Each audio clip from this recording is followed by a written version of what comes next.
Bon, petite vidéo un peu inhabituelle. Je suis en train de faire le sport.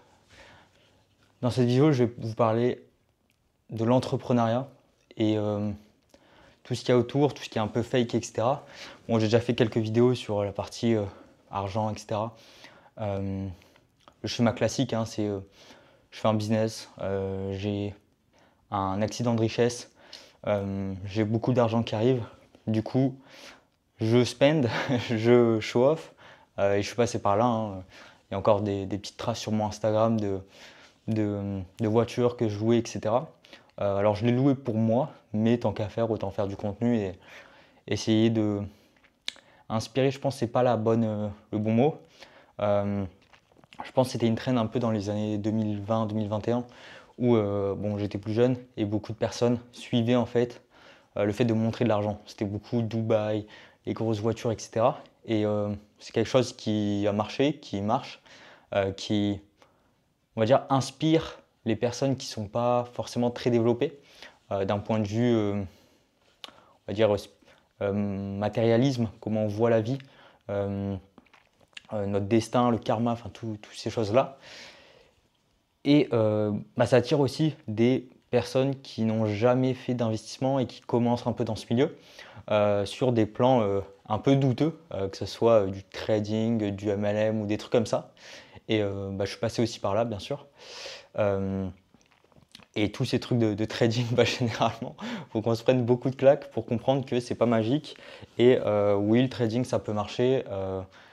Mais en fait, il y a beaucoup de layers de risques et beaucoup ne comprennent pas tout ça. Donc il y a bien sûr la partie trading, et là c'est une des plus dures. Mais le truc, c'est qu'on ne maîtrise pas beaucoup de choses. La partie broker, la partie courtier où on dépose nos fonds. Euh, et puis même si on arrive à faire une grosse somme d'argent, il faut que le broker il nous laisse retirer. Puis derrière, il faut pouvoir le justifier à la banque. Puis derrière, le justifier au fisc. Donc si on prend tout ça, tous les risques associés, en fait, le risque, c'est pas juste j'ai mon stop loss et j'ai mon trade.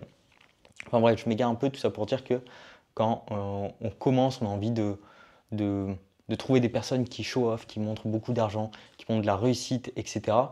Et le cliché, c'est Dubaï, hein. Dubaï, c'est facile de louer n'importe quelle voiture, d'aller dans des beaux hôtels, etc. Tout est très luxe, donc au final, on peut faire du contenu très facilement. Et du coup, ça montre un peu l'image de l'entrepreneuriat, même si beaucoup de personnes ne sont pas forcément entrepreneurs. Et moi, je ne me considérais pas entrepreneur jusqu'à il y a un an, on va dire, je pense, où j'ai cofondé une start-up. Parce que jusque-là, voilà, je faisais des vidéos, je faisais mes trucs sur la partie crypto, je faisais des trucs à droite à gauche, mais jamais un vrai business, une vraie société, etc. Et même, on va dire, tout ce qui est business de solopreneur, je ne considère pas ça forcément comme de... C'est vraiment différent que le milieu startup, monter une boîte, des employés, etc.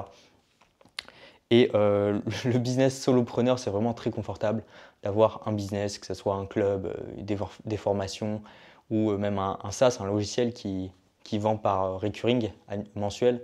En fait, on n'a pas de personnel à gérer, on fait 5, 10, 15 cas par mois peut-être, et franchement, c'est beaucoup plus simple. Et sur cette partie-là, je pense que c'est quand même assez confortable et il faut le rester le plus longtemps possible. Mais ça dépend de nos choix de vie. Et du coup, pour venir un peu au sujet de cette vidéo, c'est que l'entrepreneuriat, c'est pas du tout des belles voitures, c'est pas du tout des sorties tout le temps, c'est pas du tout des meetings. Alors oui, quand il y a des événements, des meetings, on fait du contenu, donc on le montre. Et même moi sur les événements crypto, l'année dernière j'en ai fait énormément, j'ai dû en faire 15-20 peut-être, donc c'est quasi un ou deux par mois, quoi, c'est énorme. Parce que généralement c'est à l'étranger. Et du coup, ce qu'on montre, c'est très cool, mais tout le derrière, c'est très compliqué. Moi, l'année dernière, j'ai quand même subi mon style de vie très orienté professionnel. J'avais besoin de m'élever et d'aller chercher de l'information. Donc c'est pour ça que j'ai voyagé autant, c'est pour ça que j'ai fait plein d'événements, rencontré beaucoup de monde, mais ça m'a épuisé. Et en plus de ça, du coup, j'ai déménagé. Aujourd'hui, je suis résident en Bulgarie et du coup, voilà, beaucoup de changements. Mais sur cette période où toutes les 2 3 semaines, tu prends l'avion, tu voyages, tu reviens, tu n'as plus ta routine, tu vis 3 mois dans un autre pays, en fait, tu n'arrives jamais à mettre une routine en place et à prendre soin de toi sport, nutrition, on va dire routine de bien-être, voir des potes, même lier des amitiés. Donc c'est très compliqué d'allier tout ça. Et voilà, c'était juste pour montrer un peu dans l'environnement dans lequel je vis depuis que je suis en déplacement. Euh, et c'est souvent comme ça, hein, quand je me déplace, ça va être, si c'est quelques semaines, bah, généralement c'est une sorte de Airbnb ou enfin c'est des logements comme ça, donc c'est pas des trucs ouf. Et même si on prend des trucs ouf, au final, c'est pas forcément ça qui permet d'avoir une belle routine et un truc très satisfaisant. Et moi qui étais très sportif il y a quelques années, bah, je fais tout pour. J'ai un coach en biohacking qui me suit en sport, en neurologie, etc. Enfin bref, des trucs assez poussés. Mais pour autant, bah, en fait là, je suis dans un environnement assez malsain peut-être. En tout cas, très difficile pour moi à gérer, à tout allier, de devoir gérer ma partie personal brand, donc faire des vidéos, et c'est pour ça qu'il n'y a pas de montage. Les miniatures, j'ai fait moi-même parce que même ça me prenait du temps de l'envoyer à un mec, etc. Donc toute cette partie-là, qui est déjà un taf à temps plein, euh, plus la partie bah, liée à mon personal brand, c'est-à-dire parler à des investisseurs, parler à des startups, des entrepreneurs, ça me prend beaucoup de temps, à potentiellement dénicher des pépites, etc. Euh, et tout le reste à côté, donc entrepreneur, startup, où là on parle de levée de fonds, on parle des grosses décisions sur quel produit on sort, pourquoi, chiffre d'affaires, etc. Euh, et puis toute la partie qui est autour, donc social, sport, voilà, alimentation, nutrition, etc. Et quand on est dans dans des environnements assez compliqués, du style, enfin il y a des pays, on ne peut pas se faire livrer la nourriture, bah, notamment en France, c'est compliqué. Tu veux te faire livrer, ok, tu vas payer 10 euros et c'est dans 3 jours. C'est quoi cette merde? En Estonie, c'était instantané, en quelques heures tu l'avais, même à minuit. Enfin, donc en fait, il y a des environnements comme ça, c'est très compliqué.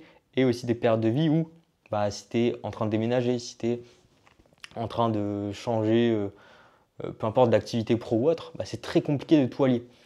Du coup, c'est pour ça que je me retrouve là à faire du sport chez moi et à ne pas en faire autant que je voudrais parce que je sais que j'en faisais 5 fois par semaine au moins.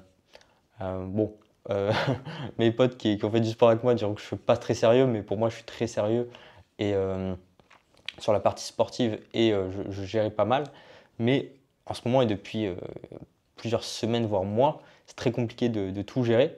Euh, et en plus, j'ai commencé un petit peu la partie bien-être, méditation, etc.